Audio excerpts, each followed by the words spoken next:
No one is angrier than like the sci-fi publishing elites out of SFWA. That's the Science Fiction and Fantasy Writers Association, losing their relevance all the time because of AI. And so this has been pushed really, really hard.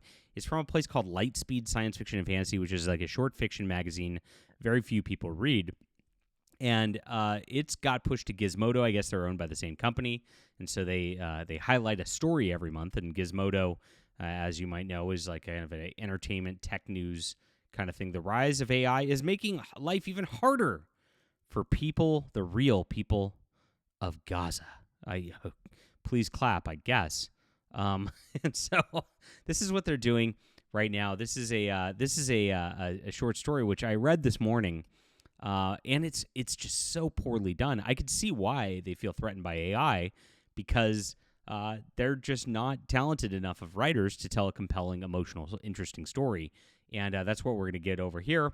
And a pretty funny way to handle this, too, as we go into why they're flipping out in just a moment. So please hit the like and subscribe button as we talk about all things science fiction. AI is here. It's here to stay. And complaining about it is not going to change things. I'm actually really excited because if I can make a movie out of AI, if I can feed it a script and come out with a movie, it removes all the gatekeeping of making movies. I can't make movies now. I could never make Justified Saga, the Nano Templar as a movie. The budget would be, I'd need $60-80 million to do it and do it justice, and I don't have that. So I'm kept out of making movies like this. Now, this is great stuff. If you love military science fiction, if you love high action, this is the science fiction for you. And this is exactly what, you have a protagonist who actually accomplishes something, who takes agency, who acts masculine. And it's the opposite of, you can see why, again, this person is angry because, this person doesn't have an ounce of talent in her finger that I do. And so that's why they're not selling. That's why they don't make money. And then they can blame AI for their problems instead of actually learning the craft of science fiction. So this is a perennial bestseller. We did a great job getting this up to #1 bestseller again last week, which I appreciate. Check it out in the description below. It's available on ebook, print, and audio, and there's a full trilogy for you to enjoy right here. Thank you guys so much for supporting our work and our channel and allowing me to do this full time, which is a lot of fun. I don't really fear AI, like I said. I mean, my thoughts are that I'll be able to make movies without these people gatekeeping. That's what they're scared of, right? I mean, once I can make a movie that's fun and good, they can't put their little slop out there and still have it work.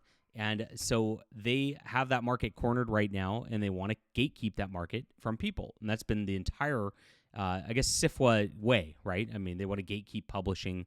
They want to gatekeep comic books. They want to gatekeep video games. And AI is a big threat to that. It really is. And it is a great equalizer, especially as movies come down the pipeline. So this is what she said about her deal here. Sick and tired of AI being shoved down your throat, especially in the arts. Me too. That's why I wrote this. Give it a read. Thanks to the SFWA members who've been upvoting it on the Nebula list. Means a lot, especially coming from authors I admire. Now in print and audio, here it is, featured on Gizmodo. If you like my stories, let it be this one. And if you like it, please share. And you can see all these people coping in the comments. Read it, well written. It played on the harp of my emotions, touching the strings ever so softly. Who talks like that? Is this an AI? He, him, Xenial, writing SFF horror. There you go. Here's my link tree. This is an important human story created by someone who gets it. I guess it's my phone that's messing up the playability of the file, somebody says. And then pins. So there's that. And these articles are not going to get very many reads on Gizmodo here. But this Through the Machine. And we'll just go over a little bit over it because you see this, and I'll tell you kind of what it's about. Steve, over here, turn to your right. Can we get a smile? He falls back on his training easily enough, turns to the cameras, gives them his famous crooked smile, tilts his head just so as the flashes go off, they can capture the smolder that highlights his cheekbones, the one he's practiced countless times with his manager, Ethel.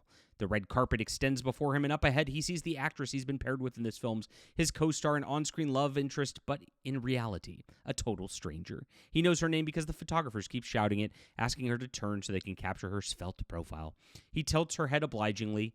That's a lot of adverbs in this. That's not very professional writing. Long blonde hair falling seductively over one eye, teasing the lenses and through them the millions of fans who will one day see these images. She's a pro like him. She's at the same kind of training he had. She's been through the machine. So as this is, like, you learn that he's not actually in the movies. He is, his image and likeness is being used in AI movies. And so these are AI movie stars who actually don't do anything. Here it is. Have you seen any of it yet? Did they send you the screenplay? No. They haven't even seen any of it, these actors. Then they get to go out there and then go to these red carpet premieres just because their likenesses are used. And so he feels like, as it goes through, he feels like he has imposter syndrome. His career has been one of public appearances. His LA agents has him booked for the store opening tomorrow, a series of meet and greet conventions sometimes this spring, the sorts of gigs that used to be thought of as has-been work. But Steve is still a bona fide movie star. He was People's Magazine's sexiest man alive last year. This is a violation of show don't tell. Against fans managed to find out what hotel he's staying at in any given city all over the world so they can catch a glimpse of him, etc. And so this keeps going, and it's pretty long, and it's pretty boring. Like, nothing happens. Steve doesn't do anything. He doesn't have any agency. And you can see why AI is going to win, because this kind of thing, just whining about AI and imposter syndrome, how he doesn't feel like he's real. It was effing weird, Ethel. They all talk the same, too, like they're 16-year-old girls, all of them. It was effing weird, Ethel. Seeing myself in a film I wasn't actually in. No chemistry between me and my co-star because, well, neither of us was actually there to do anything. This isn't what I signed up for. Yeah, I guess he's getting checks for that. I mean, okay. It's not a bad gig. And then he talks with his friend later. I'm bored, he tells Frank. I miss acting. They left me with the worst parts of fame. And so, again, imposter syndrome, sitting there whining, doing nothing about it. And he gets a job eventually as he sits in the luxury of self-pity. So this is what the new modern science fiction is. It's navel-gazing. They sit there, they whine, they complain. That's all this is. Like, is somebody whining and complaining. And it really is just the author whining and complaining that AI stories are going to be coming out that are going to be supplanting her stories because nobody wants to read this because it's boring. And the AI will do it better. And I'll show you that in a second. He gave up every name for his profession. It continues. He's part of the machine. Keeps talking about that. And, of course, he's reading comments. I mean, it's just like nothing's happening in this story. We're now more than halfway through the story. Nothing's happening. He gets a lead in a musical, goes to Broadway. And in the imposter syndrome hits again. Good for actors like you. He isn't sure what this means and says so. Look, you seem like decent enough of a guy. The way these people talk is so stilted and cliched. It's really, like I said, AI could do this better. Don't get me wrong. You're good, but up there on the big screen, you were a real standout. This is a different animal. There's more actors, more cut out of the stage, and so this is it. And eventually, we learn that he's hired because of his name recognition, which is what Hollywood does now anyway. It's not AI making that any different. So again, the corporate soulless whatever, that exists already within Hollywood. In fact, all it does is detract from the non-corporate soulless people like myself who are really doing the things in the arts because we're gatekeeped by these people. This is a corporate soulless piece in a corporate soulless magazine, Gizmodo. I mean, that's the ironic part about all this. AI is coming for all of us. But they want you to think that AI is somehow different than like now. I mean, Rachel Zegler is getting some Hollywood Broadway thing because she's Rachel Zegler. That all exists now. It doesn't have anything to do with AI. And so he cries about it at home. He has a personal trainer. He doesn't even want to work out anymore. And look at how this goes. Is it just me, or is Steve rocking the dad bod these days? Someone asks. I was a bit disappointed he didn't look as hot as he did in Burning Brand 2. Again, like, what kind of dialogue is this? He's looking older, too. He was nice. I just wish the picture was better. Just fix it so he looks hot. Yeah, I probably will. And he doesn't even know what the movie is, and there it goes. And so this is just somebody whining and complaining while nothing happens. And at the very end, he talks with his co-star or whatever, and he says he wants to start a production company, make movies the old way. I have a list of people who could start in. He doesn't actually do anything. It ends before he actually does or accomplishes anything. So let's take this right here and plug it into AI real quick. So I'm going to put this here in the website. I'm going to open my AI chat and fix this story. So, okay, so let's go.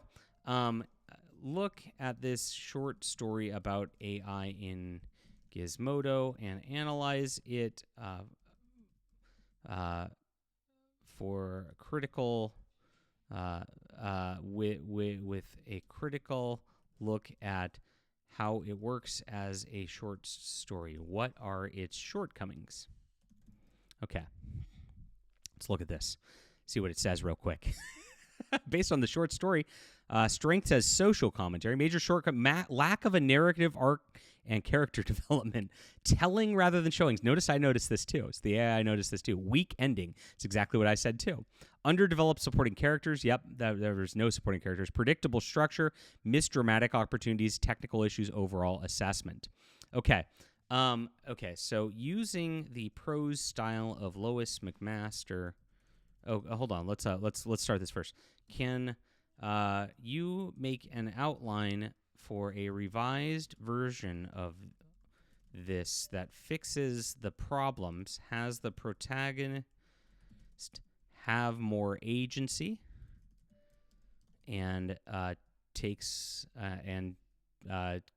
actually takes action, as well the problems you found, as well as takes a twists the concept to have a positive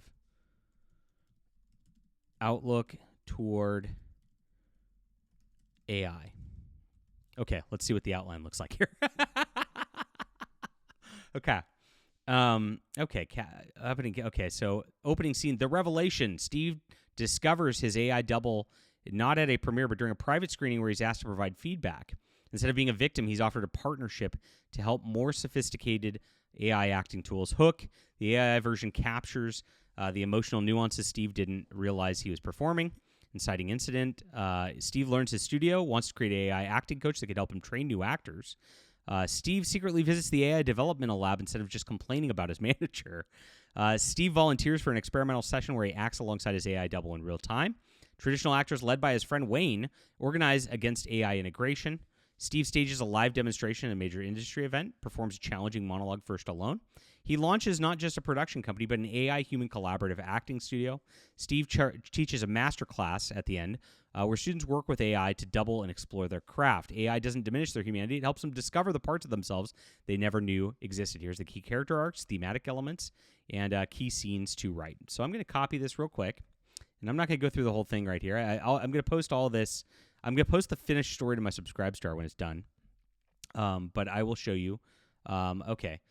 Using the prose style of Lois McMaster Bujold, can you write the first scene of your outline, keeping in mind the character development and theme and story that you created? Okay, we're just going to check this out and just see if this resonates a little better than the first scene of this, which we already read at the beginning of this video. And here we go. Steve Randall had expected many things when he'd agreed to this mysterious consultation meeting. Look at that hook. This is interesting. Now what's this about? Another pitch for a fragrance endorsement, perhaps, or another streaming service begging to lend his name to their latest algorithmic fever dream? He had not expected to walk into what looked like a cross between a recording studio and a surgical theater, all gleaming surfaces of humming equipment that probably cost more than his first 3 films combined. Look at that. It sets up a mystery. He's doing something. You feel the tension. This is really emotional work, unlike this PA Cornell. Mr. Randall, thank you for coming. The woman who greeted him was perhaps 40, with the kind of precise posture that suggested either military training or years of ballet. Her handshake was firm without being performative. I'm Dr. Sarah Chen. I believe my assistant was deliberately vague about why we wanted to meet. Deliberately vague is Hollywood's middle name. I like that commentary on Hollywood. He said, and then caught himself falling into public persona, the easy charm, the practice quip. He'd been doing it so long he sometimes forgot to turn it off. Look at that depth to the character. I thought that, though I have to admit, this isn't exactly what I pictured when I went to this technical consultation. Dr. Chen's smile was genuine, which was refreshing enough to make him pay attention. We wanted you to see it first before we explained it. Context can be limiting. She gestured towards the back monitors displaying what looked like wireframe models rotating slowly in digital space. Steve recognized the basic shape, humanoid, but abstracted like a mannequin designed by someone who'd only heard humans described secondhand. Now, this feels like science fiction right away. Wow. Cool stuff right here. And as it continues on, this is it. So this is already way better than the professional SFWA-approved and endorsed, pushed Gizmodo science fiction magazine. Oh my gosh, I get why she's scared, I guess. I mean, I just did this in 30 seconds. Like I said, I'll get this and I'll publish this up to my Subscribestar for the supporters there. If you do, I publish a lot of stuff, a lot of different content. I did a video yesterday on romance and science fiction, and of course my couple different short stories that I've posted earlier today, a trailer that was going up for my video, and then of course some behind-the-scenes stuff for my Flying Sparks comics. I'm going to edit it before it goes up because there are some AI tells in the fiction, and you have to kind of edit those out to make them a little more strong, and that's it. It's a little more human than this human sad science fiction. Leave a comment down below with what you think about this. Please hit the like and subscribe button. Join my subscribe star and check out my book, Justified Saga of the Nano Templar, for real science fiction. Thanks for being here, guys, and for supporting the arts for real. And let's do this. Let's make some great movies in the future with AI.